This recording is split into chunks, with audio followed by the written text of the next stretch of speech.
전주 MBC 아침 종합 뉴스. 5월 27일 월요일 아침 종합 뉴스입니다. 5.18 39주년 추모 행사가 마무리되고 있지만 진상규명과 역사 왜곡 처벌을 위한 법안 처리는 한 발짝도 나아가지 못하고 있습니다. 광주시가 민간공원 특례사업 대상지 가운데 우선협상 대상자를 선정하지 못한 송정공원을 시 재정으로 직접 조성하기로 결정했습니다. 김 수출이 꾸준히 늘고 있지만 중국산 김의 저가 공세 때문에 고전하고 있습니다. 이상 오늘의 주요 뉴스입니다.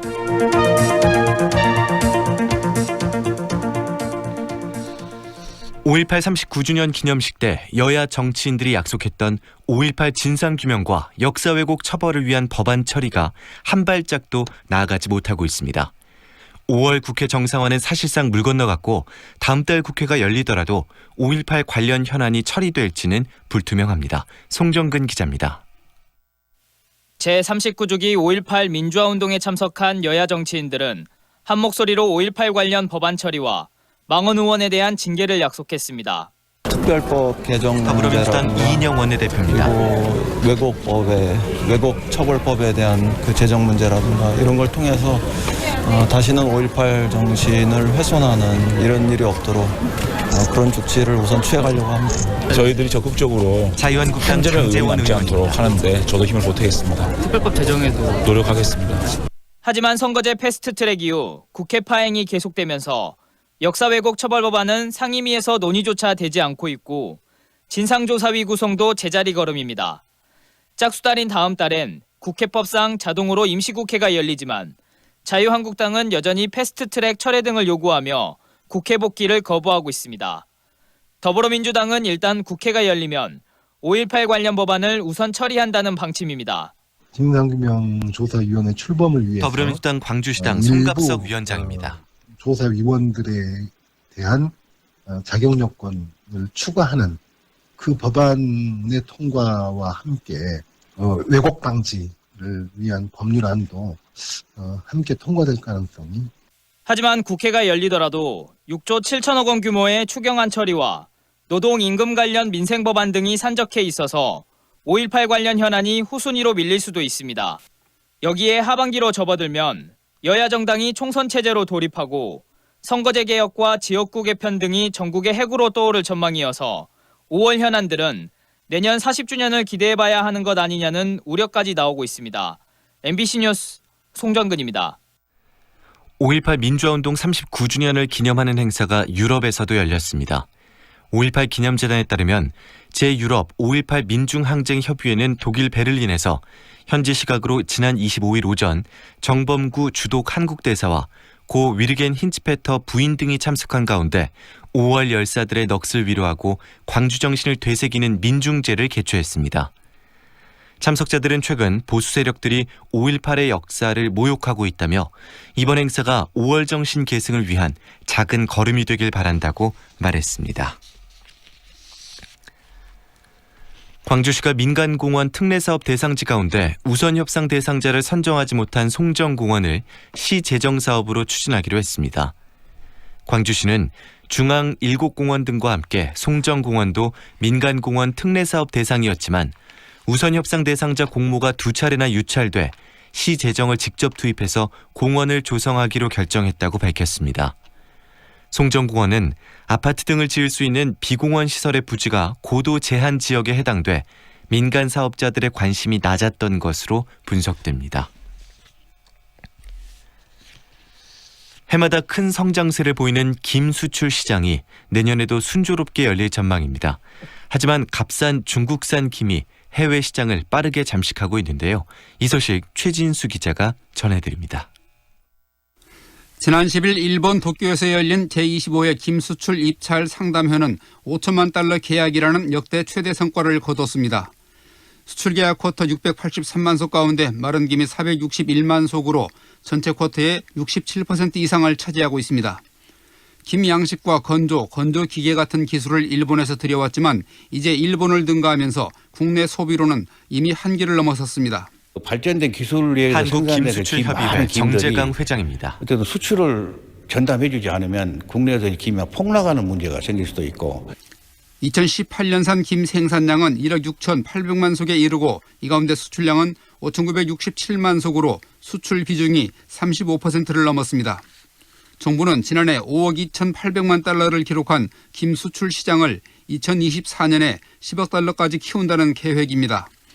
그러나 업계에서는 북미 등에서 중국 김과 경쟁해서 고전을 면치 못했다며 인건비 차이 등을 염려하고 있습니다. 그 중국이 작년에 김 가격이 하락했기 때문에 한국김수출협의회 한국은 정재강 40% 정도 가격이 지금 수출 가격 차이가 나서 그런 어려움이 있었는데 그게 아마 임금하고도 바로 연결되는 그런 문제도 있습니다. 김 수출 시장의 기상도가 맑기는 하지만 양식 시설의 밀식 해소, 새로운 품종과 상품 개발, 마른 김의 규격화 등 해결해야 할 숙제도 더 이상 미룰 수 없는 실정입니다. MBC 뉴스 최진수입니다. 에너지 신산업을 미래 성장 동력으로 내세운 전라남도가 에너지 분야의 해외 수출문을 두드리고 있습니다. 여기에는 녹색에너지연구원이 축적된 기술 지원으로 수출길을 여는 첨벙 역할을 하고 있습니다. 고익수 기자의 보도입니다. 빛가람 혁신도시와 한전공대 유치로 에너지 수도를 꿈꾸고 있는 전라남도. 혁신도시를 중심으로 에너지 신산업과 전력정보통신기술, 전력기자재 등 에너지 관련 330개 기업들이 들어서 있습니다. 그러나 대부분의 기업이 한전 납품에 의존해 해외 시장 경쟁력과는 거리가 먼 실정입니다. 전라남도가 에너지 분야 수출 강소 기업을 육성하겠다며 최근 관련 기관들과 급하게 손을 잡은 이유가 여기에 있습니다. 에너지 신산업의 해외 수출 지원을 위해 선봉에 나선 곳은 녹색에너지연구원. 설립 10년간의 축적된 노하우에다 말레이시아, 태국 등 동남아 국가들과의 교류 협력, 수출 협의를 이어오고 있기 때문입니다. 기업들의 요구사항을 도출하고 난 다음에 기업들이 이제 해외, 특히 동남아 쪽이라든가 이런 쪽으로 진출할 수 있도록 제품을 개발하고 전남 에너지 분야를 이끌고 있는 분산 전원 시스템과 소규모 전력망인 마이크로 그리드, 전력기자재 등의 기술 지원과 사업화 지원은 물론이고 박람회 참가 기업들이 현지에서 컨설팅과 바이어 미팅을 곧바로 진행할 수 있는 네트워크 지원까지 맡고 있습니다. 한전 쪽에서도 좀 약간 탈피를 해가지고 동남아 쪽 마이크로 그리드 시장이라든가 또는 전력 에너지 ICT에 관련된 시장으로 진출할 수 있도록 방향을 잡았습니다. 연구 인력을 크게 보강하면서 에너지 분야 해외 수출 지원으로 방향타를 돌리고 있는 녹색에너지연구원.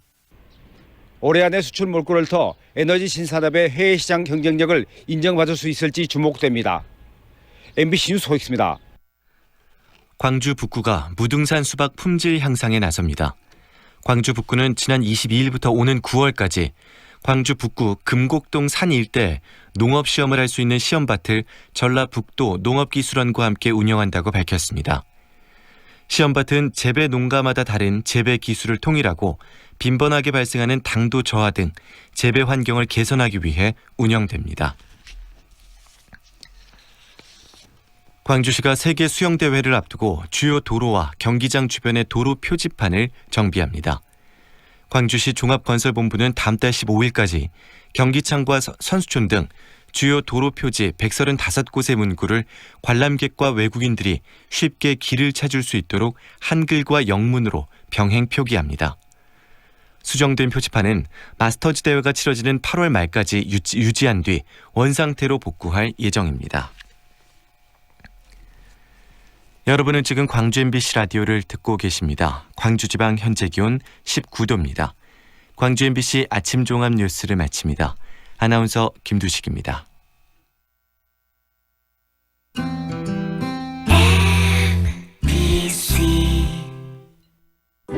연기자 정동환입니다. 가끔 그 사람이 떠오를 때면 저도 모르게 하늘을 올려다봅니다. 누구나 그렇지요. 그리운 사람이 보고플 때면 을에 하늘을 올려다보게 되는 것. 사람이 곧 하늘이기 때문이죠. 사람을 하늘같이 섬깁니다. 스카이 장례식장. 2년은 금방. 이사 걱정 없이 내 집 마련을 원한다면, 호수공원과 테라스 거리, 생활을 생각한다면, 16개 공공기관 이전 예정까지 미래 가치를 기대한다면 사랑으로 선택하세요. 광주 전남 혁신도시 사랑으로 부영.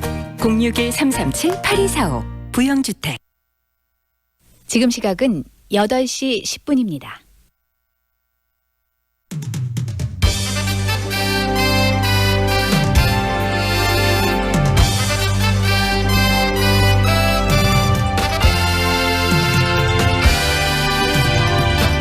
황동현의 시선 집중.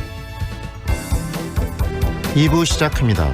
국가 인재를 발굴하고 육성하는 것, 바로 교육의 핵심 기능인데요. 그 일환으로 세워진 것이 바로 과학고등학교입니다. 우리 지역의 과학고만 보더라도 그런데 과학계열보다는 결국 의학계열에 진학하는 그런 학생들이 대부분이고, 또 교육과정에 있어서도 부족한 부분이 많아 개선의 필요성이 이야기되고 있습니다. 학벌 없는 사회를 위한 광주 시민 모임 박고형준 상임활동과 연결해서 우리 지역 과학고등학교가 갖고 있는 문제점, 그리고 변화의 필요성과 방향성에 대한 이야기 오늘 듣겠습니다. 대학 교수 단체들이 교육부 정책을 비판하고 나섰습니다. 사립대학의 이 비리부터 강사법에 따른 또 대규모 강사 해고의 문제, 그리고 대학 구조조정 문제들까지 이런 대학 교육 문제 전반에 대한 중요 책임이 바로 교육부에 있다는 지적과 함께 교육부 폐지까지 촉구하고 있는 상황인데요. 그 이야기, 왜 이렇게 교육부의 문제점을 지적하고 있고 그다음에 대학의 문제점들이 많다고 생각하는지 한국 비정규 교수 노동조합 김용섭 위원장으로부터 이야기 듣겠습니다. 정부가 아이들에 대한 국가의 책임을 확대하는 포용국가 아동정책을 발표했는데요. 주목할 부분이 바로 어떤 경우라도 자녀를 체벌하지 못하도록 하는 그런 법 개정도 염두에 두고 있다고 하는 겁니다. 일부에서는 내 자식 교육을 위해 내가 때리는데 뭐가 문제냐라는 인식도 존재하는 게 현실인데요. 포용국가 아동정책, 과연 어떤 내용을 담고 있는지, 그리고 정부의 정책 방향이 바람직한지 전문가 이야기 듣겠습니다. 광주여자대학교 유아교육과 김경란 교수 만나는 시간 준비되어 있습니다. 황동현의 시선집중 계속됩니다. 우와, 통돼지 바비큐! 역시 우리 사장님이 최고! 즐거운 야유회 체육대회, 최고의 맛으로 즐거움을 더하다. 통돼지 바비큐 출장 서비스 쿠바하우스. 알뜰한 가격 통돼지 바비큐 출장 서비스 쿠바하우스. 062-351-7711. 도시의 풍경을 바꾸는 제1풍경체. 이제 광주 북구의 풍경을 바꿉니다. 새로운 중심에서 만나는 1556세대 프리미엄 대단지 제1풍경체 센트럴파크. 광주의 변화는 풍경체로부터. 6월 오픈 예정.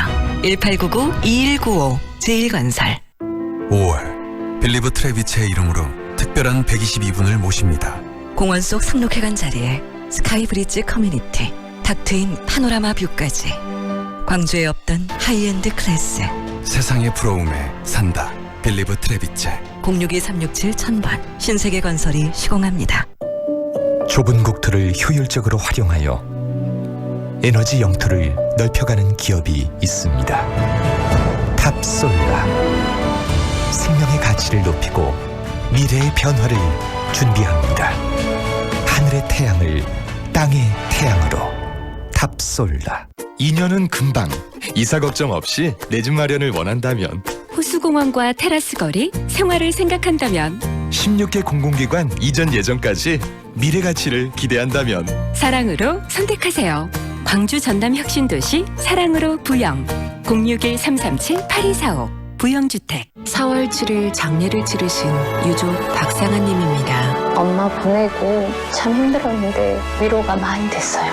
3월 4일 장례를 치르신 유족 전승현 님입니다. 덕분에 잘 치렀습니다. 정말 감사합니다. 진정한 위로. 남문 장례식장. 피곤해. 오늘 술 약속했어요? 이거 농부가 짠 엉겅 퀴즈 꼭 챙겨가세요. 농부가 짠 엉겅 퀴즈? 술 마시기 전에 미리미리 아셨죠? 역시 당신뿐이야. 음주 전후에 장수식품 농부가 짠 엉겅 퀴즈. 과립과 차도 있어요. 검색창에 장수식품. 아파트야, 타운하우스야? 어등산 한양 숫자인 테라스 플러스? 네, 어등산 숙제권에 1층은 테라스, 최상층은 옥탑이래요. 아파트 편리함에 타운하우스 여유까지 2배로 누리겠네. 어등산 한양수자인 테라스 플러스 5월 오픈. 1566-5335 주식회사 한양. 상무와 수완이 가까운 프리미엄의 중심, 무진로 지나리체 리버뷰가 옵니다. 무등산 영산강 특급 조망, 원스톱 중심 생활을 누리는 명품 중대형 무진로 지나리체 리버뷰. 6월 오픈 예정. 062-223-0002 진화건설. 전국 곳곳에 강한 비바람이 몰아치고 있습니다. 현재 우리나라에는 저기압이 자리하고 있고 양옆으로는 고기압이 있어 기압차가 큰데요. 때문에 남에서 북으로 강한 바람이 불 것으로 보이고요. 주로 따뜻하고 수분한 남쪽 저기압이 많은 비구름을 만들어내 강한 비까지 내리겠습니다. 오늘 낮까지 광주와 전라남도 지역은 20에서 60mm의 강수량이 예상되고 있습니다.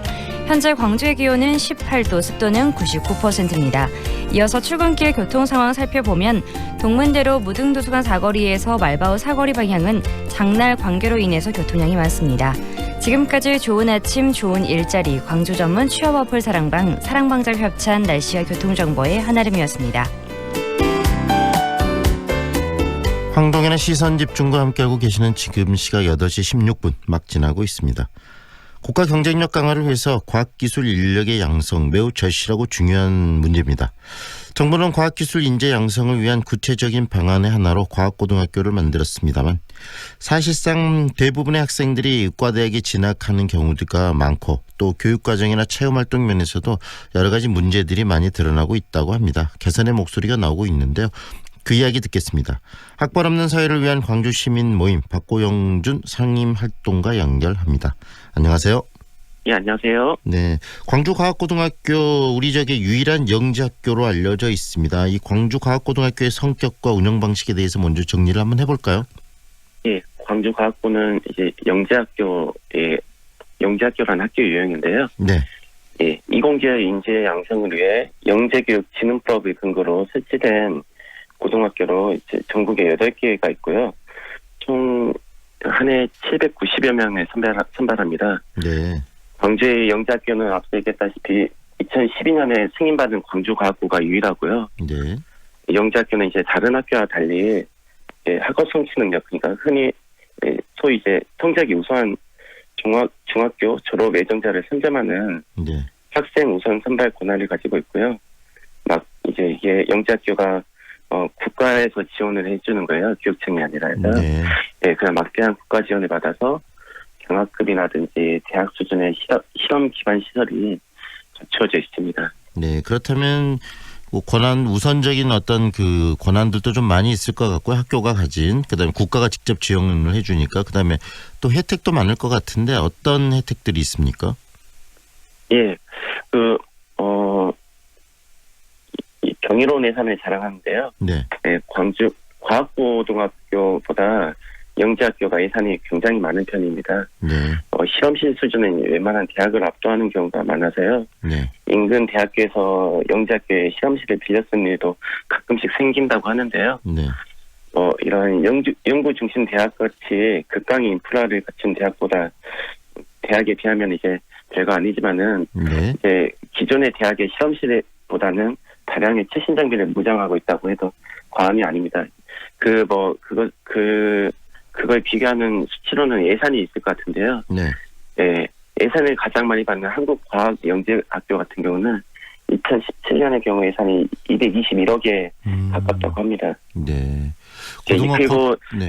그리고 우선적 권한을 말씀하셨는데, 타 특목고에 비해서요, 일찍 입시를 시작하거든요. 네. 3월쯤부터 자기소개서를 쓰고요. 4월부터 이제 입학 전형을 시행을 합니다. 그러다 보니까 다른 특목고에 비해서 보다 좀 성적이 우수한 학생들을 좀 선발하는 이런 것들이 있죠. 네. 그런데 이러한 과학고등학교를 국가에서 전폭적으로 지원하는 가장 큰 이유는 과학이 국가의 미래를 결정하는 가장 중요한 요소이기 때문에 과학 인재를 양성하기 위해서 이런 과학고등학교를 운영하는 거 아니겠습니까? 예. 네. 그런데 이제 그런 설립 취지에 어긋난 운영의 문제점을 확인했는데요. 네네. 학벌 없는 사회 시민 모임에서 광주 과학고등학교에 제출받은 최근 3년간 진학 현황 자료를 분석한 결과 2016년부터 18학년도 광주과학고 졸업생은 280명 정도 됐는데요. 네. 그중에 이제 대학 진학자는 265명. 그중에서 19명은 이공계열이 아닌 의학계열, 치의학계열, 수의대 등 의학계열 전공을 선택한 것으로 드러났어요. 수치상으로 보면은 대학 진학자 중 7.2%에 해당됩니다. 네.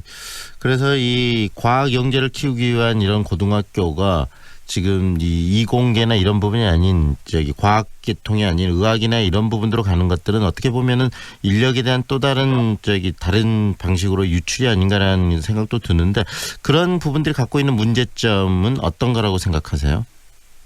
예, 일단은 이들은 영재학교라 하면 이공계열의 인재들을 양성하는 거잖아요. 그만큼 국가적 지원이 뒤따른다고 아까 앞서 얘기했고요. 네. 근데 이런 것들을 반하는 행위이자 국가 정책을 해치는 문제가 있다고 생각을 합니다. 네. 그리고 또 여러 가지 뭐 다른 부분들도 운영에 있어서도 문제점이 많다는 지적도 하셨는데 구체적으로 어떤 문제가 있는지 알려주시겠습니까? 이제 입학 전형에 대한 문제가 있는 거고요. 네. 일단은 이런 그 외에도 우리 영재학교 외에도 약학대학의 입학하는 문제가 있는데요. 네. 약학대학의 경우는 2년 대학을 다닌 뒤에 그 뒤에 이제 2+4학년 제도잖아요. 네. 그러다 보니까 특목고라든지 영재학교에 이공계열로 진학한 학생들이 대학을 진학을 했다 하더라도 자퇴한 뒤에 약학대학을 가는 그러한 이제 영재학교 설립에 이공계열 인재 양성에 반하는 행위도 문제도 추가적으로 좀 발견했습니다. 네.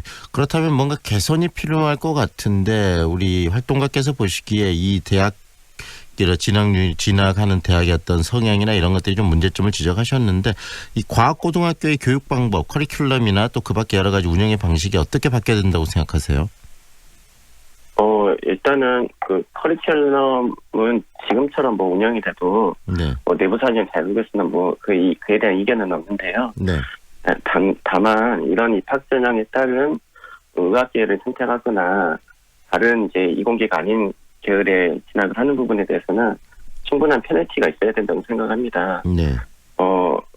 이를 위해서 이 교육부가 2018학년도부터 각 영재학교 모집 요강에 있어서 이 의학계열에 진학하는 것은 운영 목적에 부합하지 않다라는 것들을 명시했고요. 네. 그 밖에 이제 의학계열 진학 시 추천서 작성 거부, 의학계열 진학 시 장학금 지원금 회수 방안을 명시했습니다. 또한 이제 일부 학교에서는 의학계열에 진학하지 않겠다라는 서약서 등도 지침을 마련했다고 하는데요. 네. 이러한 것들이 잘 지켜질 수 있도록 교육부나 관할 교육청에 잘 지도 감독을 해야 된다고 생각을 합니다. 네. 오늘 말씀 여기까지 들을게요. 고맙습니다. 네, 고맙습니다. 지금까지 학벌 없는 사회를 위한 광주 시민 모임 박호영준 상임활동가와 함께했습니다.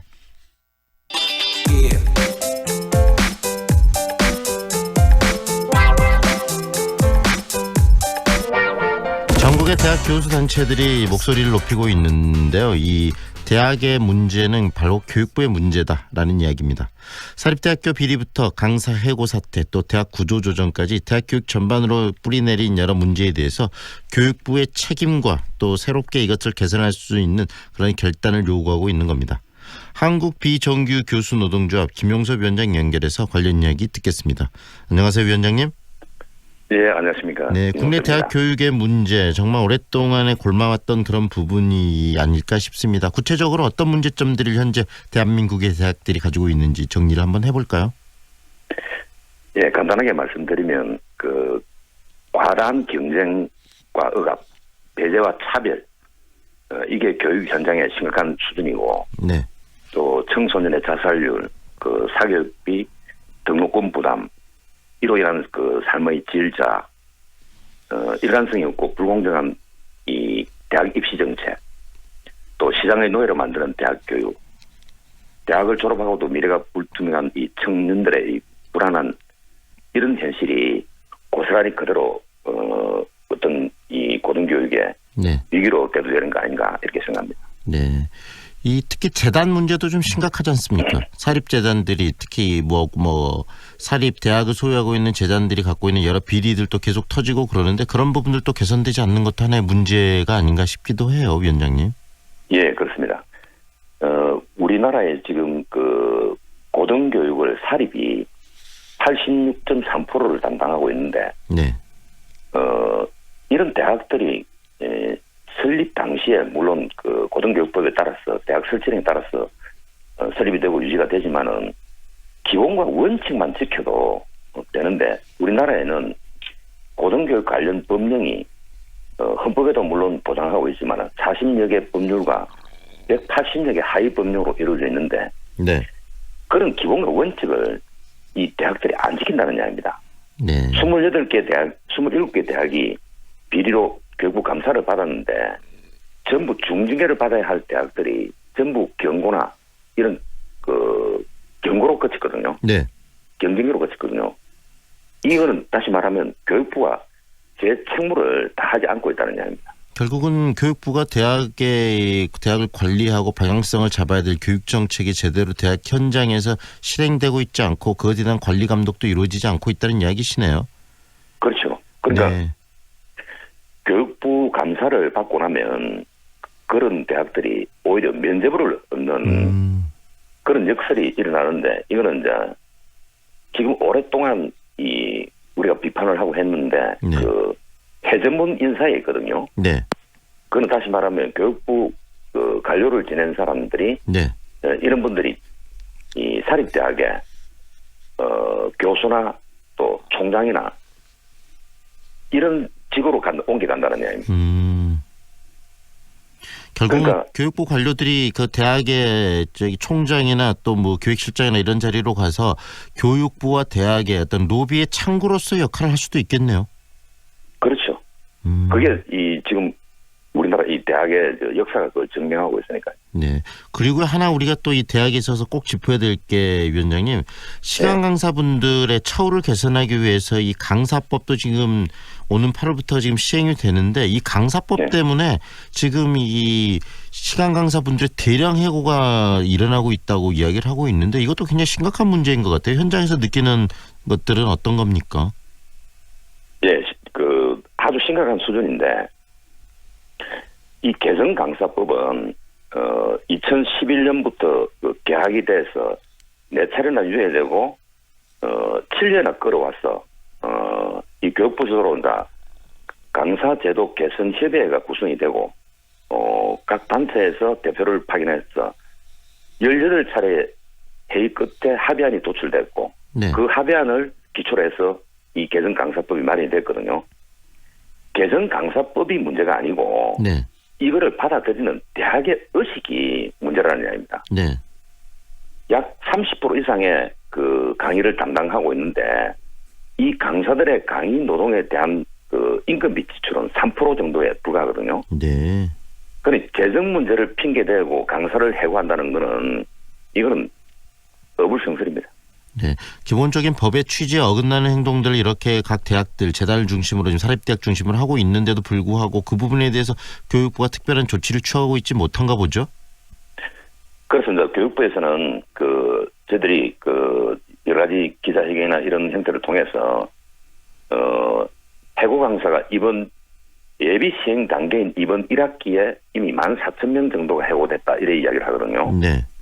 그래서 그런 분들을 위해서 해고 강사 대책을 내놔라 하니까 겨우 2,000명 정도의 시간 강사들을 위한 지원 사업 추경에 280억 정도를 갖다가 편성을 했거든요. 네네. 2만 명 가까이 해고됐다고 보는데 2,000명 정도를 보장해준다. 이것도 굉장히 미미한 수준이거든요. 네네. 그 대부분 다 박사학위 소지자를 네. 그 대학에서 활용을 못한다는 거는 그 국가적인 손실이거든요. 네. 개인의 입장을 떠나서 국가적으로 활용할 수 있는 그런 방안을 모색해달라고 그렇게 촉구를 하고 했는데도 네. 교육부에서 내놓은 정책은 아주 미미합니다. 그래서 저희들이 이제 국립대 육성 지원 사업과 대학 혁신 지원 사업에 이 총 강좌 수와 강사 수를 대비해서 이 2018, 17, 16, 3년치하고 2019년 강사를 대비해서 고용 지표를 그런 지원 사업에 반영해서 차등 지원을 해라. 네. 그렇게 요구를 하고 있습니다. 들어보니까 지금 총체적으로 정말 문제가 많은데요. 이 대학교가 지금 운영하는 방식에도 문제가 있고 여러 비리들의 온상이 되고 있고 또 거기에서 이 비정규직 교수들의 처우를 개선하기 위해서 만든 법이 지금 악용돼서 또는 다른 방식으로 지금 되기 때문에 이 시강사들이 대량 해고가 일어나고 있는 이 상황에서 속수무책으로 지금 있는 게 모든 정책을 총괄해야 될 이 교육부인데 교육부는 왜 이렇게 무능하고 무책임한 거죠? 그러니까 지금 그 한국대학교육협회가 있거든요. 네. 이 한국대학교육협회가 거의 교육부의 어떤 그 로비 창구 역할을 하는 그런 측면이 있고, 네. 또 교육부의 여러 정책들을 대신 어떤 수행하는 그런 하청 기관 역할을 하거든요. 네. 그런 대교육을 통해서 사실 이 교육부에 저항하는 그런 그 측면이 굉장히 강하거든요. 네. 그래서 이제 교수단체가 교육부 해체하라, 그리고 또 대교육도 해체하라 하는 이런 이야기를 하게 되는 결과를 초래하는데, 네. 어쨌든 교육부가 정부 그 기관으로서 자기 책무를 다하게 되면 그 부여받은 책무를 다하고 대학을 관리 감독을 철저히만 해도 네. 어느 정도는 그걸 막을 수 있다고 보거든요. 그리고 또 하나 우리가 좀 생각해 볼 게 위원장님, 대학들이 이 사립학교들이 지금 현재 전체적으로 인구수가 줄어들면서 정원도 대학교 입학할 수 있는 정원도 지금 감소되어 있는 상황에서 대학들이 너무 지금 숫자가 많은 것도 문제 중에 하나 아닐까요? 사회자님께서 그렇게 말씀하신 대부분 우리나라 대학 수가 많다고 이야기하지만은 미국이나 일본에 비하면 대학 수가 결코 많은 건 아닙니다. 네. 그리고 일본이나 미국에 비하면 특히 일본에 비하면 우리가 한 3분의 1 수준이거든요. 인구가 그 3배인데 네. 1억 2천이니까 한 2배 반 정도 되는데 네네. 대학이 결코 많은 수는 아닙니다. 그런데 합리적으로 이 대학이 운영이 되고 특히 사립대학 같은 경우에는 이 지배 구조가 민주화되고 하면 네네. 그런 비리는 어느 정도 막고 또 학문의 발전을 기할 수가 있습니다. 결국은 이 지금 대학교 이 숫자가 많고 정원이 줄어든다는 논리 속에서 이 구조조정 이야기가 나올 게 아니고 이 굉장히 효율적인 새로운 방식, 지금 체제를 정말 고등교육을 제대로 할 수 있는 어떤 새로운 패러다임의 변화를 교육부가 고민해야 될 시점인 거네요. 예, 그렇습니다. 그렇다면 그 대안, 교육부가 무엇을 고민해야 되는지 이 시점에서 제대로 된 대학 교육을 위해서 무엇을 해야 된다고 생각하시는지 한 말씀 해주시겠습니까? 그러니까 저희들이 그런 이야기를 자주 많이 하는데, 네. 이 대학이 민주화되고 민주평등 대학이 건설이 돼야 또 이 대학의 이 사회적 책무를 강화하고 또 우리나라 이 사립이 많으니까 이 대학에 이제 공영형제를 도입하라. 그러니까 의식주 교육 이 사회보장이 국가의 책무 아닙니까? 네.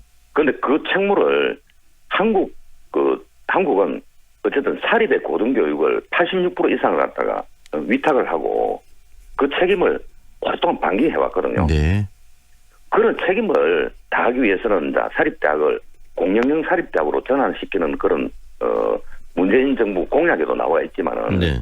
그런 식으로 전환이 안 되면 지금 사립대학들이 전부 재정 핑계를 대고 그런 식으로 나가는데 네네. 결코 대학을 옳은 정말 고등교육을 할 수 있는 그런 기관으로 자리매한 데는 부족함이 많거든요. 네. 예. 결국 사립의 재단에게만 모든 것을 맡길 것이 아니고 자꾸 정부가 좀 직접적으로 나서고 그다음에 이 공영역 사립대학이라는 새로운 어떤 대안에 대한 고민을 좀 적극적으로 해야 된다는 말씀이시네요. 예, 그렇습니다. 네, 오늘 말씀은 여기까지 드릴게요. 고맙습니다, 위원장님. 예, 감사합니다. 지금까지 한국비정규 교수노동조합 김용섭 위원장과 함께했습니다.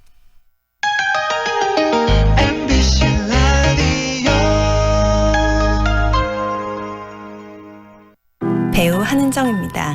생각보다 가까운 하늘, 그 하늘을 향해 대라수가 하늘을 걷는 다리를 놓습니다. 광주의 하늘을 당신에게 선물합니다. 하늘을 이어주는 아파트, 봉선주월 대라수 어썸브릿지, 광주 383-7774 대라종합건설. 무등산 아이파크 이후 광주에 찾아오는 또 하나의 아이파크. 더 높아진 기대만큼 더 빛나는 가치로 광주 화정의 화려한 변화가 시작됩니다. 아이파크로 빛나는 광주의 화려한 변화. 광주 화정 아이파크. 5월 오픈 예정. 문의 062-351-7701. HDC 현대산업개발. 미래도의 일상은 작품이 됩니다. 중해공원과 비엔날레 문화라이프. 미래도의 입지는 예술이 됩니다. 우수한 교육 환경과 우남 재개발 프리미엄. 기대하세요. 6월 중해공원 모아 미래도의 프리미엄이 당신을 찾아갑니다. 062-372-2001. 모아 종합건설. 마루하면 정상이잖아요. 요즘 여자들 마음 사로잡은 중해 마루 일이 인기라고 합니다. 첨단에 이어 생활의 가치가 시작되는 곳. 광천 중해마루일 센터미 5월 24일 오픈합니다. 문의 광주 352-4500번.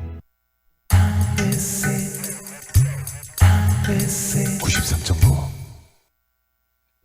Feelings between the sheets. Why am I caressing my mama's fatness? 세상을 보는 지역의 눈. 여러분은 지금 황동현의 시선 집중과 함께하고 있습니다. 정부가 아동들의 삶의 질을 국가가 직접 책임지는 그런 시스템 마련에 나섰는데요.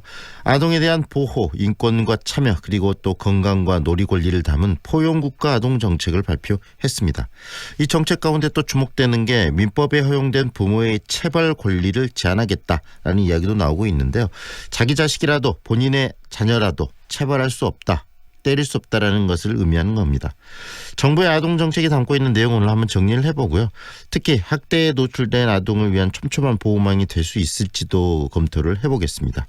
광주여자대학교 유아교육과 김경란 교수 연결합니다. 안녕하세요, 교수님. 네, 안녕하세요. 네, 정부가 이 포용국가 아동 정책을 발표를 했는데요. 그 내용부터 정리를 해주시겠습니까? 네, 지난 5월 23일에 국정현안 점검 조정회의에서 아동이 행복한 나라 건설을 위해서 포용국가 아동 정책을 발표했습니다. 네. 그런데 이 내용을 살펴보면은요, 보호가 필요한 아동에게 전담 인력을 배치하거나 협조 체계를 구축하는 보호권을 이야기했고요. 네. 또 출생 통보제, 그 다음에 이제 문제가 되는 민법상 친권자의 징계권 한계, 이제 체벌을 이야기하는 네. 인권 및 참여권, 그리고 아이들의 그 3대 시범 사업으로 치과라던가 모바일 헬스케어 이런 것들을 위한 건강권, 그리고 또 놀이혁신이라든가 초등학교 저학년 놀이시간, 유치원 어린이집 놀이중심 누리과정 개편을 이야기한 놀이권, 이렇게 보호권, 인권 및 참여권, 건강권, 놀이권 4개 영역에서 아동의 삶의 질을 개선하겠다라고 국가 책임을 확대하는 그런 내용을 담아서 이야기했습니다. 네, 국가 책임을 확대하겠다는 이야기를 해주셨는데 결국은 아이의 그 아동들의 이 건강, 그 다음에 또 이 삶의 질을 위해서 그 부분을 부모들에게만 맡기는 게 아니고 국가가 직접 관여하겠다, 이렇게 의미를 해석해도 될까요? 네, 그런 의미입니다. 그래서 보호권, 놀이권이 강화되는 거 굉장히 많이 이야기를 했고요. 네. 특히 많은 분들의 관심이 그 부모의 체벌 금지에 대한 것들이신 것 같아요. 그런데 어린이는 미래의 주인공이라고 이야기는 하면서 우리 사회나 가정이 어린이를 아동을 양육과 훈육의 대상으로만 여겨왔지 그들의 보호나 인권에 대해서는 크게 고려하지 않았다라는 그런 반성이 이제 일기 시작하는 것 같고요. 네. 또 뛰어놀아야 될 시기에 우리 아이들이 놀 시간이 없거든요. 예, 그래서 우리나라가 아동 학대국으로 유엔에서는 이야기하고 있는데 네. 아이들이 발달에 적합하게 보호받고 뛰어놀 시간이 전혀 없고요. 그다음에 내 아이, 그다음에 부모가 돌봐야 하는 내 자녀만이 아니고 우리 모두의 아이다. 그리고 학교 동네에서 함께 돌봐야 되는 대상으로 보는 것. 그래서 아이를 권리의 주체로 보는 점에 대해서는 굉장히 다른 시각을 이야기하고 있습니다. 네, 좀 다른 시각. 지금까지 아이에 대해서는 인식이 좀 변화됐다라는 것을 보여줄 수 있겠는데 교수님께서는 이번 정부가 밝힌 이 포용국가 아동 정책에 대해서 어떻게 평가하십니까? 네, 저는 대환영입니다. 네. 네, 그중에서 만 3세 이하 전체에 대한 아동 소재 안전 전수조사라던가 아이가 태어나면 의료기관에서 의무적으로 출생에 대해서 통제하는 그런 것들, 그 다음에 특히 체벌을 금지하는 방안, 네. 아이의 발달 단계에 따라서 영유아 검진의 강화라던가, 아이들이 여태까지는 부모에게 속해 있는 그런 존재였다면은 이제부터는 성인과 마찬가지로 아이들에게도 말할 수 있는 권리가 있고 그다음에 누려야 할 권리가 있다라는 측면에서 접근했기 때문에 저는 굉장히 환영하고 있습니다. 네. 일부에서는 교수님 그런데 이 자녀들의 교육을 위해서 보통 이 매라는 게 사랑의 매라는 말도 많이 하고 그러는데 일정 부분의 어떤 훈육을 위한 체벌은 좀 필요한 거 아니냐라는 지적이 여전히 남아 있는데 그 부분은 어떻게 이해할까요? 예, 우리나라의 그 민법에서 보면은요 징계권이라는 게 부모에게 있습니다. 그래서 네. 민법 915조에서 친권자는 그 자를 보호 또는 교양하기 위해서 필요한 징계를 할 수 있다고 규정하고 있는데요. 전 세계적으로 친권자에게 징계권을 부여한 국가는 대한민국과 일본밖에 없고요. 네. 이것 때문에 아동에게 신체적, 정신적 고통을 가하면 아동복지법에 따라 처벌을 받는데 이런 아동복지법에서도 조금 위반이 되고요. 또 하나는 우리나라에서 그 아동학대가 일어나는 많은 경우를 보면은 네. 부모에게는 이런 징계권이 있기 때문이다라고 이야기를 할 수 있기 때문에 이런 어떤 인식의 전환 그런 것들을 필요로 하는데 54개 전 세계 54개 국가에서는 뭐 스위스라든가 스웨덴 같은 이미 부모에게 체벌에 대해서 법적으로 금지를 하고 있기 때문에 우리나라 부모님들의 인식의 전환이 필요한 것으로 보고 있는데요. 네. 이 친권자 징계권 부분들이 결국은 또 다른 아동 학대를 만들어냈기 때문에 이런 것이 없어질 필요가 있다고 보시는 거네요. 네, 부모님들을 대상으로, 그러니까 우리나라 성인을 대상으로 1,000명을 대상으로 조사를 했더니요. 네. 부모는 체벌해도 된다가 78% 정도가 나왔어요. 네네. 네, 그러니까 부모에게 체벌은 필요하다라고 하는데 많은 분들께서 저도 이제 식사 자리에서 이런 말씀을 하시는데 아이를 그럼 어떻게 가르쳐, 어떻게 네네. 훈육을 해 그러는데 때린다라는 방법만 생각을 하시는 것 같아요. 그런데 우리가 아이를 뭐 꿀밤을 때리거나 뭔가 정말 아이가 부모에게 뭐 올바르지 못한 행동을 했거나 이랬을 때 체벌에 대해서는 맥락적으로 아직도 인정을 하는 분위기고요. 네. 문제는 이제 아동 학대가 일어나는 건수를 봤을 때 연 2만 건이고요. 네. 하루 평균 50명의 아동이 학대를 받고 월 2.6명의 아동이 학대로 사망을 하고 있습니다. 네, 그런데 가해자의 70% 이상이 부모이고 또 친인척이 5% 정도, 그다음에 재학대가 90% 이상이 또 부모이기 때문에 네네. 우리가 이런 인식의 전환이 필요하기 때문에 우리가 학대하고 그다음에 체벌, 징계권 이것을 같은 맥락으로 보고 있는 부모님들 때문에 우리가 그런 인식의 전환을 위해서 아동 학대, 그다음에 체벌, 징계권 이것을 새롭게 조정해야 된다는 이야기가 나오게 된 것이죠. 네, 결국은 이번 이 정부의 포용국가 아동정책 발표를 계기로 해서 우리 부모들, 어른들의 인식의 전환이 제일 먼저 선행돼야 될 것 같네요. 예, 그러니까 우리가 지금 극단적인 선택을 하시는 경우에도 아이와 함께 안 좋은 결정을 하시는 이유가 네네. 자녀를 부모의 소유로 보고 있기 때문이라고 많은 분들이 함께 동의하고 있거든요. 네. 그래서 아직까지도 이 아이는 나에게 속해 있고 그다음에 내가 무엇을 다 조정해도 된다라고 생각하는 것들 네. 이런 인식의 전환을 위해서고요. 우리나라가 아동학대에 있어서 지금 아동체벌이 1960년대에 정해진 민법이기 때문에 네. 이미 우리가 오랜 시간 동안 인식의 전환이 없었던 이유 중에 하나가 이런 법을 바탕으로 하고 있기 때문인데 그런 법의 개정은 반드시 필요하다고 생각합니다. 이제 정책을 발표를 했고 이것을 법으로 지금 바꿔내기 위해서는 이 의회 활동도 굉장히 중요할 것 같은데요.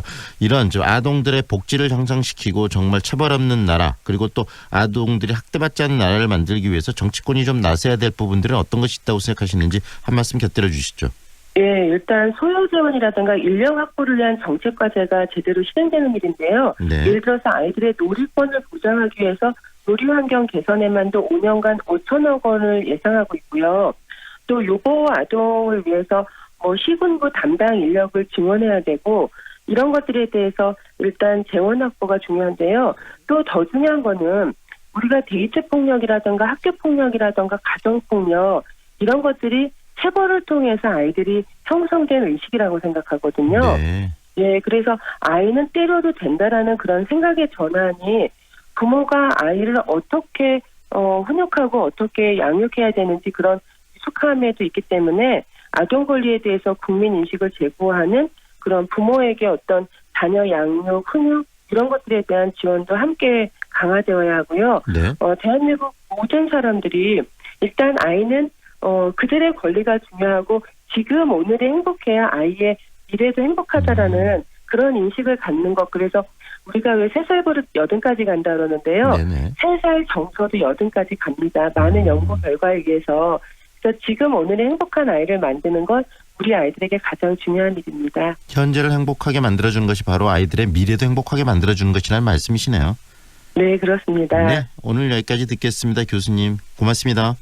네, 고맙습니다. 지금까지 광주여자대학교 유아교육과 김경란 교수와 함께했습니다.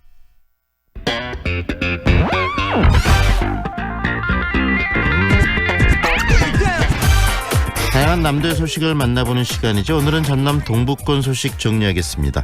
남도일보 윤종채 국장 연결합니다. 안녕하세요, 국장님. 예, 안녕하십니까. 네, 2012년 여수 세계 박람회에 갈렸던 이 부지 사후 활용 계획을 위해서 민간에 매각하는 방안, 지금 여수시가 추진한 걸로 알려지고 있는데요. 그리고 또 공공시설로 활용하자는 의견들이 굉장히 좀 엇갈려 갈등 양상을 보이고 있다고 하는데 그 상황 좀 정리해 주시겠습니까?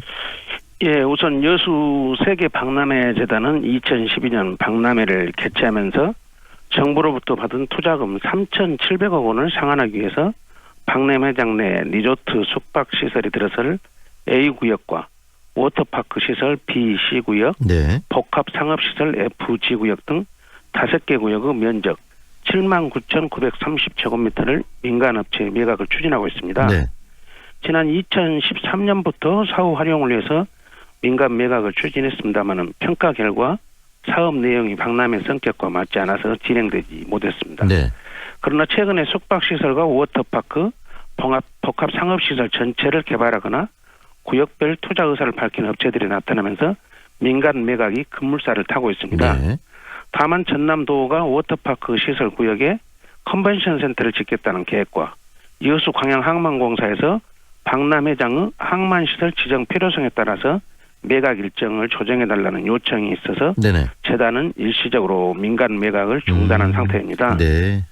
재단 관계자는 현재로서는 박람회 사후 활용 계획에 따라서 민간에 매각한 뒤에 기재부에 투자금을 상환해야 할 입장이라면서 전남도와 항만공사가 요청한 내용과 관련해서 해수부와 기획재정부의 합의 결과가 나오면은 이에 따라서 매각 진행 여부가 결정될 것이라고 밝혔습니다. 네, 일단은 뭐 여수 지금 박람회 재단 입장에서는 매각을 한다는 입장이 좀 확고한 것 같은데요. 예, 그렇습니다. 그런데 민간들이 국장님 지금 뭐 이 민간단체나 시민단체들이 그 부분에서 굉장히 반대를 하고 있는 것 같아요. 어떤 단체들이 반대하고 있는가도 소개 좀 해주시죠. 예, 맨 먼저 여수 선언 실천위원회와 동서포럼이 지난 9일 세계 박람회장 부지 민간 매각은 여수 세계 박람회의 유산과 정신에 반한다면서 박람회장 부지 민간 매각 추진을 당장 중단하고 공공적 활용 정책 수립에 적극 나설 것을 촉구했습니다. 네. 이들 단체는 바다와 연안의 소중함을 온 인류에게 깨우쳐 지구 변화로 인한 지구 위기 해법을 바다에서 찾아 제시하겠다는 여수 선언을 유엔 산하 참가국들과 약속했다면서 네. 이는 이윤 추구가 최우선인 민간 자본이 실행할 수 있는 사안이 결코 아니다고 주장했습니다. 네.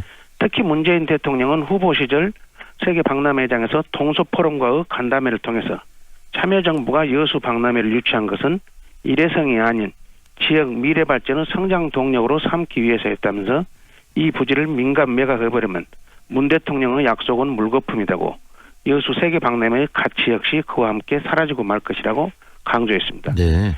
이어서 민간 매각의 근거로 내세우는 경제 논리는 매우 근시안적인 것이라면서 보다 정확하고 바람직한 경제 논리는 박람회장을 성공적인 공공시설 및 가치 높은 용도 공간으로 만드는 것이라고 말했습니다. 결국 반대하는 측에서는 여수 이 박람회장 부지를 민간에게 매각해서 이 상업용으로 활용할 것이 아니라 공공시설로서 활용해야 된다. 지금 이 입장인 거네요. 그렇습니다. 여수 지역에 또 여러 시민단체가 합동으로 기자회견을 최근에 열고 매각 추진을 중단하라는 그런 입장도 표명한 것으로 알고 있는데 점점 시민단체에서 이런 어떤 매각 중단에 대한 목소리들이 커지고 있나 보죠? 예, 그렇습니다. 여수 포럼 등 여수 지역 32개 시민사회단체가 지난 13일 날 촉구 기자회견을 했는데요. 네. 이들은 여수시와 권오봉 시장을 향해서 여수 박람회의 개최 정신과 유산에 반하는 호텔 건축용 민간 매각 반대에 동참할 것과 여수 시민 및 전남과 경남을 아우르는 남해안 주민들을 공동으로 이용할 수 있는 공공활용 정책 마련을 요구했습니다. 네.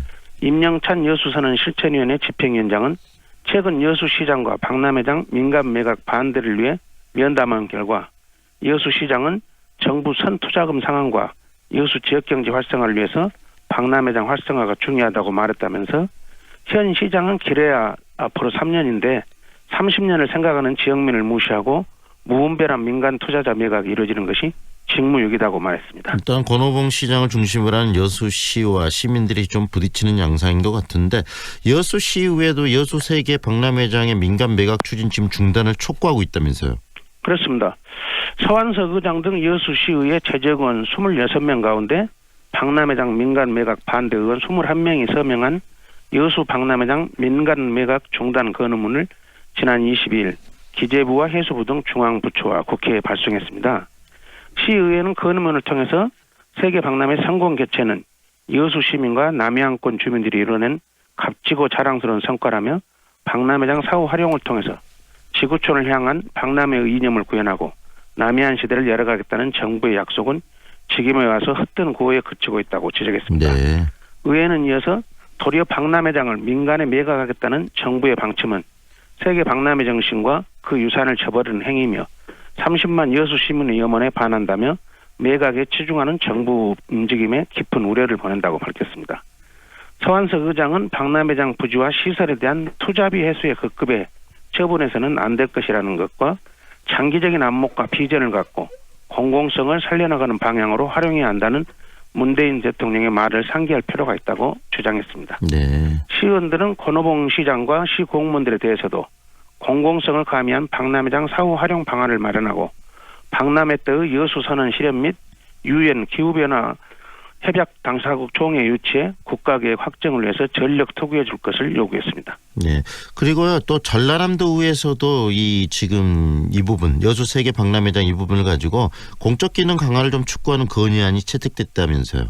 예, 그렇습니다. 더불어민주당 여수 출신 강정희 도의원이 대표를 한 건의안은 여수시, 여수 세계 박람회 재단 등이 추진 중인 박람회장 내 국제 컨벤션 센터 건립 예상 부지와 크루즈 부두 활성화에 필요한 배후 부지에 대한 민간 매각 추진을 중단할 것을 촉구했습니다. 네.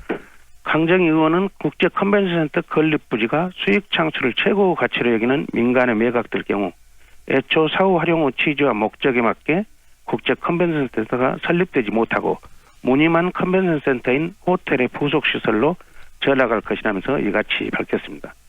강 의원은 현재 전국 15곳의 컨벤션 센터는 민간 자본 투자 없이 국비, 도비, 시비 등의 재원을 조달해서 설립 운영되고 있는 것을 보더라도 네. 컨벤션 센터는 공공기관의 역할에 맞게 수익성보다는 공공성을 우선해 건립해야 한다면서 여수 세계 박람회장은 공적 기능이 강화되는 사후 활용 정책을 실시해야 한다고 말했습니다. 일단 의회도 그리고 시민단체도 이렇게 지금 민간 매각을 반대하고 있는데 어떻습니까? 일부에서 또 찬성의 목소리도 있다는데 그 목소리도 좀 전해주시죠. 예, 그렇습니다. 여수시 홈페이지에 개설된 열린시민청원에는 지난 23일 박람회장 투자 유치 계획을 시민이 열렬히 지지하니 반드시 이루시기 바랍니다라는 글이 올라왔습니다. 글을 올린 시민은 덕충동에 거주하다 2008년 여수 세계 박람회장 건설로 이주했다면서 여수시와 국가에 대한 원망도 있었으나 근래 투자 유치 협의가 이루어진다는 반가운 소식이라고 생각했다고 밝혔습니다. 네. 이 시민은 일부 시민단체의 입장이 절대 대다수 일반 시민을 대변하지 않는다면서 반드시 투자를 유치해서 박람회장을 활성화시켜주기를 바란다고 주장했습니다. 네. 열린시민청원에 올라온 글은 20일간의 300명의 동의를 받으면 시장이 직접 만나서 답변을 하게 됩니다. 네, 예. 여수 세계 박람회장의 사후 활용 계획을 가지고 지금 논란과 갈등들이 계속되고 있는데 정말 현명한 방안들을 좀 찾아냈으면 좋겠습니다. 예, 그렇습니다. 오늘 말씀 여기까지 들을게요. 고맙습니다. 예, 감사합니다. 지금까지 남도일보 윤종채 국장과 함께했습니다. 월요일 아침 전국적으로 비가 내리고 있습니다. 지금 내리고 있는 비는 밤까지 이어질 것으로 보이는 만큼 나오실 때 우산 꼭 챙기셔야겠고요. 무엇보다 낮 기온이 큰 폭으로 떨어져서 종일 서늘할 것으로 보이는 만큼 겉옷도 챙겨 입고 나오시면 좋겠습니다. 대부분 지역에서 약한 비가 내리고 있지만 지형적인 영향을 받는 제주 산간지방은 시간당 50mm 안팎의 장대비가 쏟아지고 있고요. 광주와 전라남도 지역은 20에서 60mm의 정도가 예상되고 있습니다. 양도 양이지만 강한 바람까지 불고 있습니다. 비구름이 지나고 나면 내일 아침은 북서쪽에서 찬 공기가 유입되면서 반짝 쌀쌀해지겠습니다. 현재 광주의 기온은 18도, 습도는 99%입니다. 지금까지 좋은 아침, 좋은 일자리, 광주 전문 취업 어플 사랑방자 협찬 날씨와 교통정보의 한아름이었습니다. 배우 한은정입니다. 생각보다 가까운 하늘, 그 하늘을 향해 대라수가 하늘을 걷는 다리를 놓습니다. 광주의 하늘을 당신에게 선물합니다. 하늘을 이어주는 아파트, 봉선주월 대라수 어썸브리지, 광주 383-7774, 대라종합건설. 프리미엄 SUV의 모든 기준, 집 그랜드 체로키. 오직 5월 한 달간 최저 5,130만 원의 파격적인 가격으로 프리미엄 SUV를 누릴 절호의 기회. 집 그랜드 체로키. 지금 지프 전시장으로 문의하세요. 무등산 아이파크 이후 광주에 찾아오는 또 하나의 아이파크. 더 높아진 기대만큼 더 빛나는 가치로 광주 화정의 화려한 변화가 시작됩니다. 아이파크로 빛나는 광주의 화려한 변화. 광주 화정 아이파크. 5월 오픈 예정. 문의 062-351-7701. HDC 현대산업개발. 좁은 국토를 효율적으로 활용하여 에너지 영토를 넓혀가는 기업이 있습니다. 탑솔라. 생명의 가치를 높이고 미래의 변화를 준비합니다. 하늘의 태양을 땅의 태양으로. 탑솔라. 아파트야, 타운하우스야? 어등산 한양 숫자인 테라스 플러스? 네, 어등산 숙제권에 1층은 테라스, 최상층은 옥탑이래요. 아파트 편리함에 타운하우스 여유까지 2배로 누리겠네. 어등산 한양 숫자인 테라스 플러스 5월 오픈. 1566-5335 주식회사 한양. 5월 27일 월요일 황동현의 시선집중이 준비한 내용은 여기까지입니다. 오늘도 함께해 주셔서 고맙습니다.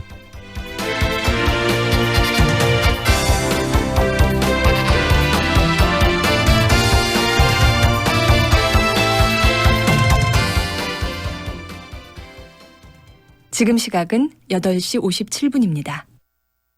광주 MBC 제7회 꿈을 실은 독서열차. 독서 토론을 통해 친구들과 생각을 교환하고 방송인, 영화인, 베스트셀러 저자와의 만남을 통해 폭을 넓히고 파주 출판 도시를 해설사와 함께 둘러보는 2박 3일의 알찬 체험. 참가 신청서는 광주 MBC 홈페이지에서 내려받을 수 있습니다. 광주 시내 고등학교 1학년 학생들의 많은 참여를 기다립니다. 광주 MBC 꿈을 실은 독서열차는 질문이 있는 교실, 행복한 학교, 광주광역시 교육청, 광주광역시 교육연구정보원과 함께합니다. 배우 박철민의 귀환, 연극 늙은 도둑 이야기. 28년간 사랑받아온 국가대표 시사풍자 코미디. 5월 31일과 6월 1일 광주 5.18 기념 문화센터에서 호복절도 배꼽 잡는 웃음을 전해드립니다. 대체불가 박철민, 전회 출연, 전회 매진의 신화.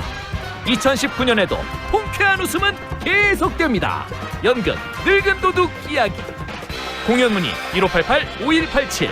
예매 인터파크. 14세 이상 관람가이며. 이 공연은 광주 MBC가 주최하고 진아리체가 함께합니다. 무등산 차밭에 싱그러운 봄이 피어납니다.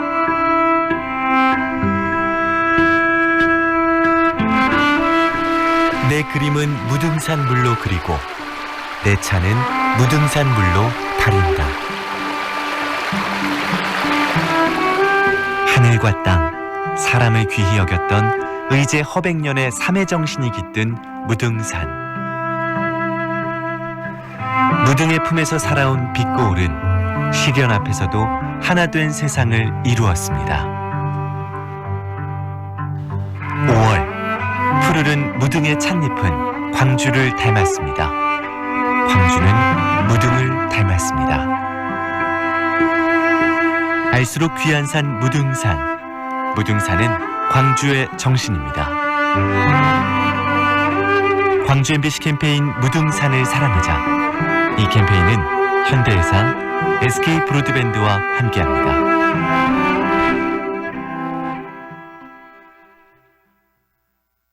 AM 819kHz, 표준 FM 93.9MHz, 광주 MBC 라디오입니다. HLCN. 친구처럼 다정한 연인처럼 MBC 문화방송. 여러분의 다정한 친구 광주문화방송이 9시를 알려드립니다.